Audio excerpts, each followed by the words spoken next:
ಪ್ರಧಾನಮಂತ್ರಿ ಆವಾಸ್ ಯೋಜನೆಯಲ್ಲಿ ಸ್ವಂತ ಮನೆ ಕಟ್ಟಲು ಸಾಲ ಮತ್ತು ಸಬ್ಸಿಡಿ ನೆರವು.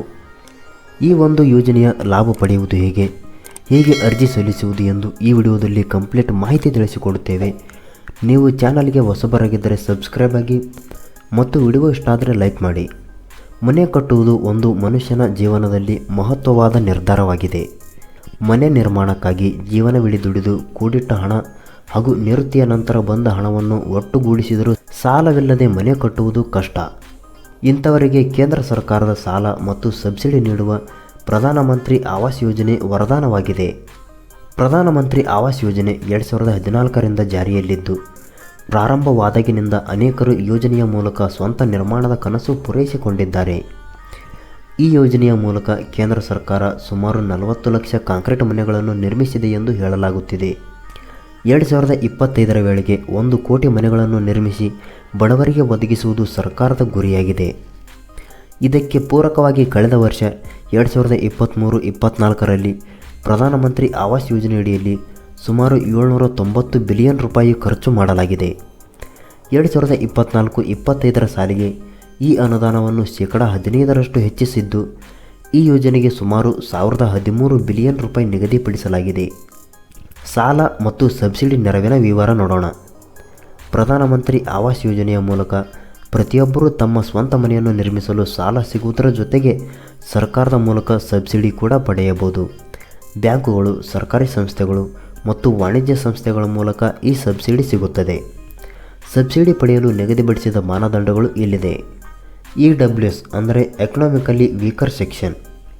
ಈ ವರ್ಗದ ಕುಟುಂಬದ ಆದಾಯ 6 ಲಕ್ಷ ರೂಪಾಯಿ ಅಥವಾ ಅದಕ್ಕಿಂತ ಕಡಿಮೆ ಇರಬೇಕು. ಮನೆಯ ವಿಸ್ತೀರ್ಣವು ಆರ್ಥಿಕವಾಗಿ ಹಿಂದುಳಿದ ವರ್ಗ ಸಂದರ್ಭದಲ್ಲಿ 30 ಚದರ ಮೀಟರ್ ಇರಬೇಕು. ಇನ್ನು ಇದರ ಸಾಲ ಮತ್ತು ಸಬ್ಸಿಡಿ ಬಗ್ಗೆ ನೋಡುವುದಾದರೆ, ಆಸ್ತಿಯು ಕುಟುಂಬದ ಮಹಿಳೆಯ ಹೆಸರಿನಲ್ಲಿರಬೇಕು. ಇವರಿಗೆ 6 ಲಕ್ಷ ರೂಪಾಯಿವರೆಗೂ ಗರಿಷ್ಠ ಸಾಲ ಸಿಗುತ್ತದೆ. 2,67,000 ರೂಪಾಯಿ ಗರಿಷ್ಠ ಸಹಾಯಧನ ಅಂದರೆ ಸಬ್ಸಿಡಿ ಸಿಗುತ್ತದೆ. ಈ ಹಣವನ್ನು ಮಹಿಳೆಯ ಬ್ಯಾಂಕ್ ಖಾತೆಗೆ ಜಮಾ ಮಾಡಲಾಗುವುದು. ಇನ್ನು ಎರಡನೇದಾಗಿ ನೋಡುವುದಾದರೆ LIG ಲೋ ಇನ್ಕಮ್ ಗ್ರೂಪ್. ಈ ವರ್ಗದ ಅಭ್ಯರ್ಥಿಗಳ ವಾರ್ಷಿಕ ಆದಾಯವು 6 ಲಕ್ಷ ರೂಪಾಯಿಯಿಂದ 12 ಲಕ್ಷ ರೂಪಾಯಿ ಒಳಗಿರಬೇಕು. ಮನೆಯ ವಿಸ್ತೀರ್ಣವು 60 ಚದರ ಮೀಟರ್ ಇರಬೇಕು. ಇನ್ನು ಇದರ ಸಾಲ ಮತ್ತು ಸಬ್ಸಿಡಿ ನೋಡುವುದಾದರೆ, ಈ ವರ್ಗದ ಜನರಿಗೆ ಮಹಿಳೆ ಮನೆಯ ಯಜಮಾನಿಯಾಗಿರಬೇಕಂತ ಏನು ಷರತ್ತು ಇಲ್ಲ. ಇವರಿಗೆ 9 ಲಕ್ಷ ರೂಪಾಯಿವರೆಗೆ ಸಾಲ ಸಿಗುತ್ತದೆ. 7,35,000 ರೂಪಾಯಿ ಗರಿಷ್ಠ ಸಬ್ಸಿಡಿ ಕೂಡ ಸಿಗುತ್ತದೆ. ಇನ್ನು ಮೂರನೇದಾಗಿ MIG-1 ಅಂದರೆ ಮಿಡಲ್ ಇನ್ಕಮ್ ಗ್ರೂಪ್. ಈ ವರ್ಗದ ಅಡಿಯಲ್ಲಿ ಬರುವಂಥ ಅಭ್ಯರ್ಥಿಗಳ ವಾರ್ಷಿಕ ಆದಾಯವು 12 ಲಕ್ಷ ರೂಪಾಯಿಯಿಂದ 18 ಲಕ್ಷ ರೂಪಾಯಿ ಒಳಗಿರಬೇಕು. ನಿವೇಶನದ ವಿಸ್ತೀರ್ಣವು 160 ಚದರ ಮೀಟರ್ವರೆಗೆ ಇರಬೇಕು. ಇದರ ಸಾಲ ಮತ್ತು ಸಬ್ಸಿಡಿ ಬಗ್ಗೆ ನೋಡುವುದಾದರೆ, ಈ ವರ್ಗದ ಜನರಿಗೆ ಮಹಿಳೆಯರು ಕುಟುಂಬದ ಯಜಮಾನಿ ಆಗಿರುವುದು ಕಡ್ಡಾಯವಾಗಿಲ್ಲ. 12 ಲಕ್ಷ ರೂಪಾಯಿವರೆಗೆ ಸಾಲ ಮತ್ತು ಗರಿಷ್ಠ 2,30,000 ರೂಪಾಯಿವರೆಗೆ ಸಬ್ಸಿಡಿ ಕೂಡ ಸಿಗುತ್ತದೆ.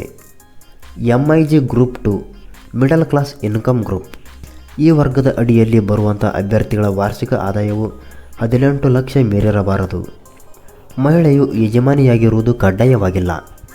ಕಾರ್ಪೊರೇಟ್ ಪ್ರದೇಶವು 200 ಚದರ ಮೀಟರ್ವರೆಗೆ ಇರಬೇಕು.